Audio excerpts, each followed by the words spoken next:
Hi there, this is Phil with Phil Effects, and this is part 2 of my two-part series on working with the Hypershade editor in Maya 2016. So I'm going to pick up with where I left off last time, and I want to go into a little more detail of just the interface and some of the features that are included with this. So we talked a little bit about how you can modify this user interface. And in fact, you can make it so you have tabs. We've got the Create tab here. I have bins. I personally don't use bins, but if you use bins, you can.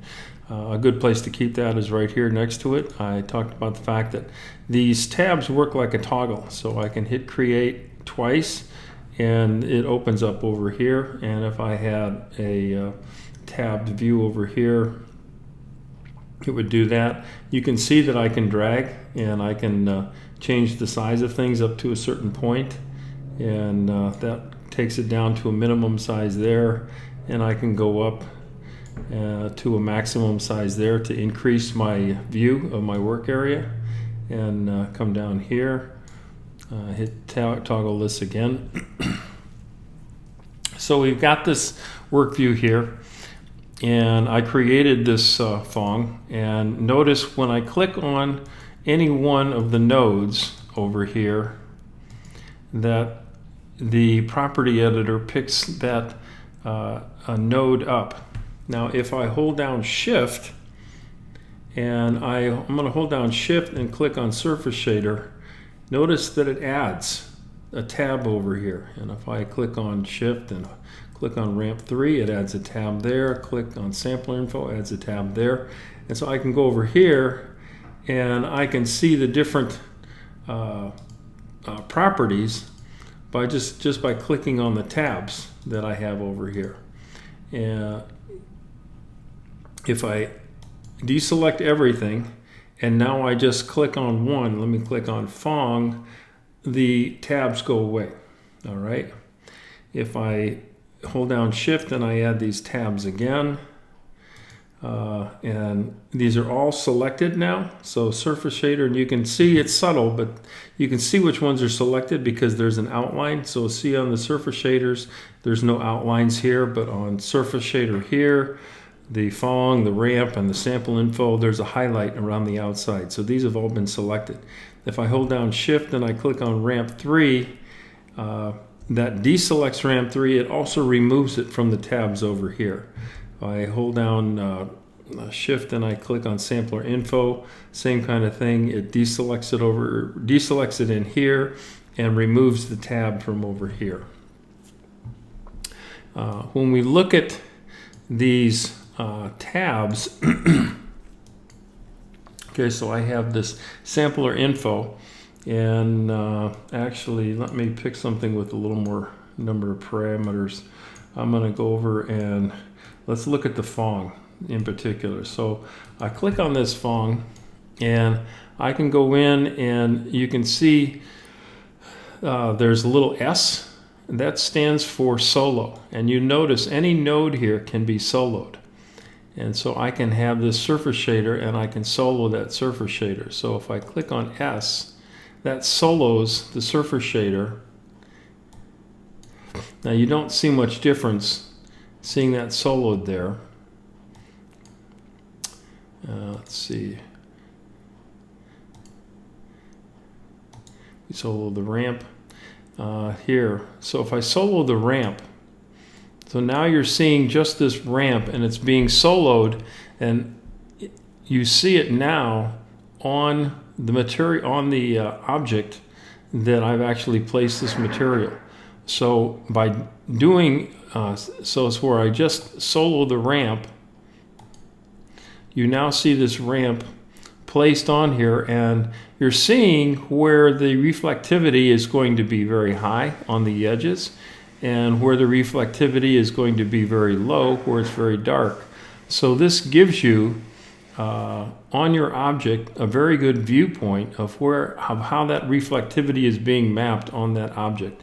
And I can do that by soloing this ramp on that material. If I click the S again, that soloing goes away. the tabs that we have up here, these little icons, what these do is, this is how much information do you want to displace. And so if I go in and I click on, I have ramp selected, so by clicking on this, I change just this parameter. Let me go back and put this to the default. And now let me deselect that, and we do this for all of them. We do this for all of them, so now we have just nodes that look like this, and it has everything compressed. And so this makes a very compressed view, and in fact, if you look at this, and then if you increase the icon size, excuse me, let me deselect that. If you increase the icon size of everything, excuse me, this viewpoint looks a little bit like what it used to look like in 2015. So you see just an input and an output node. You see node connections. I can highlight over a connection, and it shows. You can see that there we have ramp 3 color out going to surface shader out color.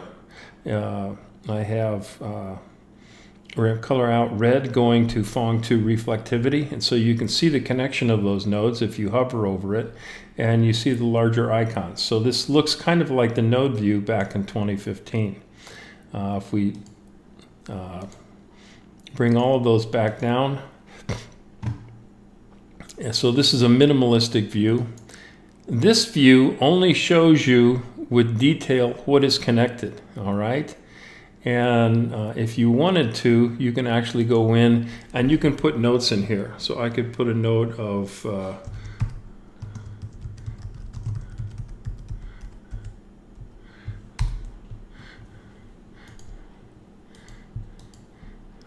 you can put messages in here, and to give yourself notes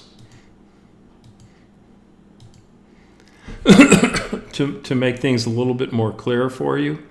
If I want to take that out, I can delete that, take that out. If I click on the largest, this shows basically everything. And so by clicking on this largest view, it shows everything, and it expands everything out. Notice that when you have multiple nodes, like here we have out color, actually has 3, and it's displaying all of the inputs and all of the outputs, how they're connected. And this this shows the custom attribute view, and this is the typical view of what you see for the most common things that you would need to interface. And this is the default view that you see come up. All right.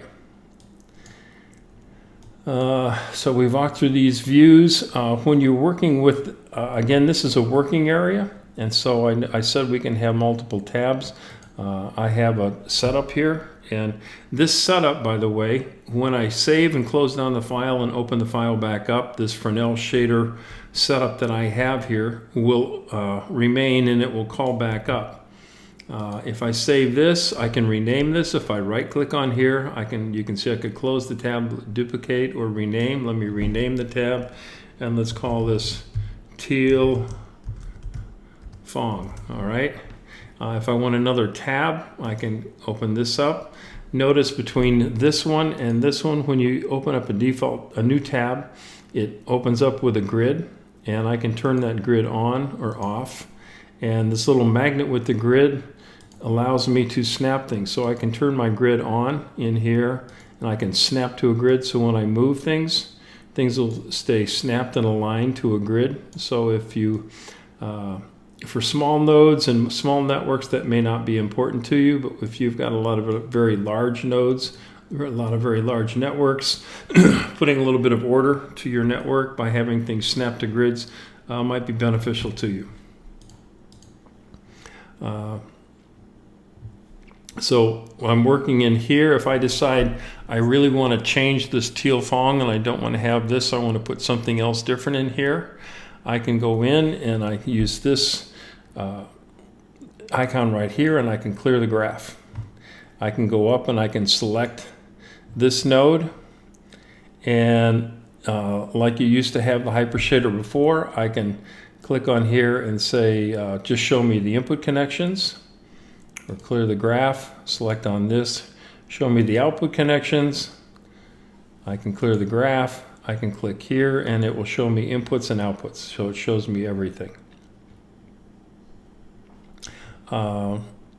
If I decide on this graph that there's more that I want to see, so I can go in and I want to see this transparent node also, I can click on this, and I can click over here that says add the selected nodes to the graph. So I can add the selected node to the graph. If I decide that I really don't want to see the shader group, I can remove the shader group. If I want, I can clear the graph again, and I can click on an object, and let's say we had multiple objects in here, and I want to see what is the shader network that is associated with this object. So I click on the object in here, and I click over here, and this shows me the shader network that is associated with this object right here. Notice that my surface shader that I had associated with my Phong is not used because the output is not being used. I was just using it as an input. If I wanted to see that specific surface shader, well, I remember that this is the one that I was using, and I can click on this surface shader, and I could say add to my network, and that adds it, and that brings it in. So now we can see all of my nodes that I have. Again, when I was showing how you can make connections for inputs and outputs, you click on a node, I click on the generalized output node, and it has numerous nodes that I can pick. If one of the ones don't show up, I can go down to other, and that will bring up an output selection, and I can pick what I want. Notice the output that's currently being used is facing ratio, and that's in italics. So if I wanted to, for example, say flip normal, I can take that output, flip normal, and let's say I wanted to bring that something and I want to connect it to my Phong shader. I can go in and I could connect that instantly to one of these nodes, and it's smart enough to know what are single input nodes, so I could connect it to translucence, cosine power, diffuse or matte opacity. I can't connect it to one of these other nodes because those are by 3 nodes or by 2 nodes, so they're multiple input nodes. But I can go in, click on this node, and I could pick one of these other connection points easily. I can see that reflectivity is italicized, so that's already being connected to. I can go to other, and it brings up an input selection node, and so I could work my way through this whole connection tree, and I can decide how or what place I wanted to connect that to. Another way that you can do connections is you select 2 nodes, and you want to select them in a specific order. So if you're doing a from to, you select your from first. So I'm going to select ramp 3 first. I hold down the shift key and I click on Phong. And so here's my from, and Phong is my to. And I go up to window and I say connect selected. And if I say connect selected, that brings up my connection editor. And here I have ramp 3 on the right. This is my from node. I have Phong 2 on my, I have ramp 3 on my left, and I have Phong 2 on my right. And so I have my from 2 connections, and I can use the standard connection editor to make connections between my ramp node and my Phong node. So let's talk about the material viewer. We've talked a lot about the property editor and how to set up the tabs. We've talked about how to make connections here in the working area, and we've talked about the browser. The material viewer is very new, and I really like it. I think it's especially good for new students who are working out and they're trying to work out how shaders work, and it's got some very nice features to it. Right now, it's using the hardware renderer. You can pick which render engines you wish. At the moment, I have hardware, or I could pick Mental Ray. There's a tab here that has some more features to this material viewer, and I'm going to take and I'm going to slide this over so we can see a few more of these features and highlight them. So in hardware view, the only capability you have is you can see the shader ball. Now I can pick what I want to view, so I have a shader ball. I can look at cloth. I have the standard 3D teapot. We can have an ocean splash, the inside fill of a glass, something spilling on a glass. We have a standard sphere, and we have a plane. All right. Shader ball is rightfully so one of the first things, the default that it picks. Why this is nice is because it shows you lots of areas with geometry. You can see things relative to ambient occlusion. You have highlighted areas and you have dark areas. Now if we change this and we go from hardware to mental ray, now we have a new feature, and this new feature is we can change the environment. So you not only can see your material, but you can see your material in the presence of environmental lighting. And because I've gone to mental ray, you notice that this got quite darker. So here's my hardware. This is quite bright. When I go to mental ray, this got darker. This got darker because at the moment I'm also not using the color correction that is in the preferences, the color management that's available to you within Maya. So if we go over here to the color management tab and watch over here what happens. If I enable color management, now this lit up because we're using correct color management. What happened is there wasn't a gamma correction that was being applied to this, but now there is. And so it's being displayed with the proper gamma correction. And you can see over here that that's an sRGB gamma correction that's being applied to this because we used color management. If you are going to use mental ray, so you can use environmental lighting, you should be using the color management features in 2016. And again, the way that I got that is I brought up the preferences tab. You go down to color management and you want to enable color management. So we have color management enabled, and you can see that in fact now in the viewport we're having problems because this looks overblown. So if we turn that off, this now is displaying correctly here and it's displaying correctly here. So this is what's going to be rendered, and you're seeing it right correctly in the viewport management. In terms of the environment, we have numerous environments that we can see. So we can go and we can see interior with color, and so this will render out. And so it's displaced, this is placed in an environment, and you see environmental mapping. You see that final gather is being applied. So it takes a little bit longer to render, but this is a colored environment, and you can see that environment is being reflected, and so you can see how your material behaves in a colored environment. You can put it in a neutral environment. That's basically a black and white. So it's the same environment, but now there's no color. So you won't be getting global illumination color effects, second order color effects on here. So this is really good for just checking the luminosity. They have another environment that's in color, so we can flip to that one. This is more of an office. The lighting is a little bit different, a little bit brighter. There's an exterior color. So you can see that exterior color. There's the second exterior color. So this is outside in the woods.